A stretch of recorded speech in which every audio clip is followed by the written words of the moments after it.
तो आज मैं बात कर रहा हूं आपके साथ कनाडा की दो बड़ी अपडेट के साथ, जिसमें से एक अपडेट है आपकी एलएमआई के 50 पॉइंट्स।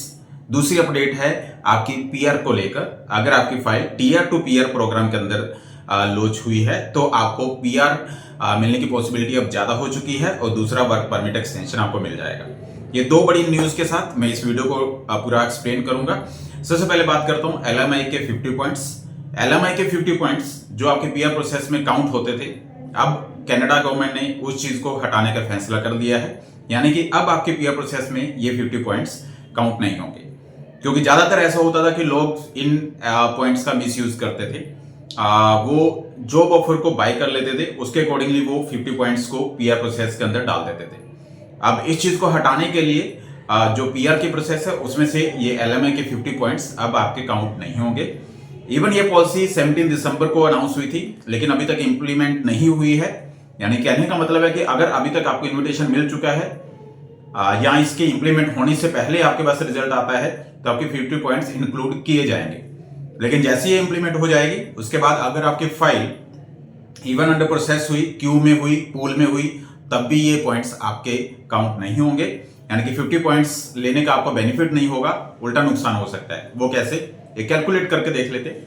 मान लीजिए कि एक बच्चे के पास जॉब ऑफर है जिसको 50 पॉइंट्स मिलते हैं और उसके पास टोटल पॉइंट है, हम मान लेते हैं पीआर के लिए 400, जिसमें से 50 पॉइंट्स उसको मिले हैं एलएमआई के। यानी कि अब अगर उसकी फाइल पीआर के लिए डलती है, इस रूल के बाद उसके टोटल पॉइंट जो पीआर के लिए काउंट होंगे वो 350 होंगे। और मान लीजिए एक बच्चा है जिसके without job offer total point है 380, तो 380 की जो वैल्यू है वो 350 वाले से ज्यादा होगी। यानी कि आपको जॉब ऑफर नहीं है तो आपकी फाइल ज्यादा पॉइंट्स के साथ कैलकुलेट की जा सकती है, तो ये बेनिफिट होगा इवन आपके पास जॉब ऑफर नहीं भी है। तो ये बड़ी अपडेट है जो मैं आपके साथ शेयर कर रहा था। दूसरी सबसे बड़ी अपडेट समझिएगा, वो है टीआर टू पीआर प्रोग्राम के अंदर ये पॉलिसी, ये प्रोग्राम अनाउंस हुआ था ड्यूरिंग कोविड। इवन दिसंबर 21 में इसको क्लोज कर दिया गया था। इससे पहले बहुत लोगों ने इस प्रोग्राम के अंदर अपनी पीआर के लिए फाइल को प्रोसेस किया था। इवन ये प्रोग्राम 21 में क्लोज कर दिया है, लेकिन अब इसको दोबारा से इनिशिएट करने का फैसला लिया गया है।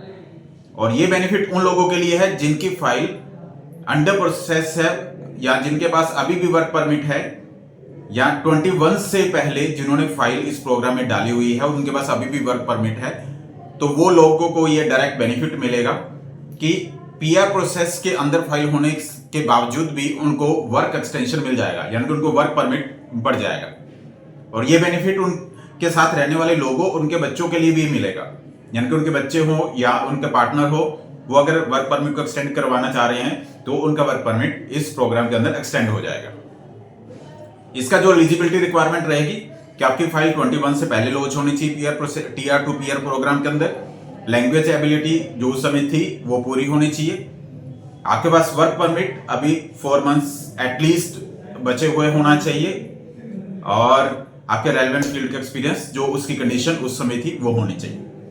तो ये बेनिफिट आपको मिलेगा। ये बहुत अच्छी गुड न्यूज है कि एक बहुत टाइम के बाद ये न्यूज आपके सामने प्रेजेंट कर रहा हूं। तो ये दो बड़ी अपडेट, पहली एलएमआई के 50 पॉइंट्स ये आने वाले टाइम में आपको नहीं मिलेंगे। Secondly TR to PR program के अंदर अगर आपकी फाइल है तो आपको वर्क परमिट एक्सटेंशन ऑलरेडी मिल जाएगा, यानी कि ऑटोमेटिक मिल जाएगा, आपको एक्सटेंड नहीं करवाना पड़ेगा। उधर से पीआर के लिए फाइल आपकी चलती रहेगी। ये दो बड़ी अपडेट के साथ मैं आपका शेयर कर रहा था। Thank you very much, all the best, जय माता दी।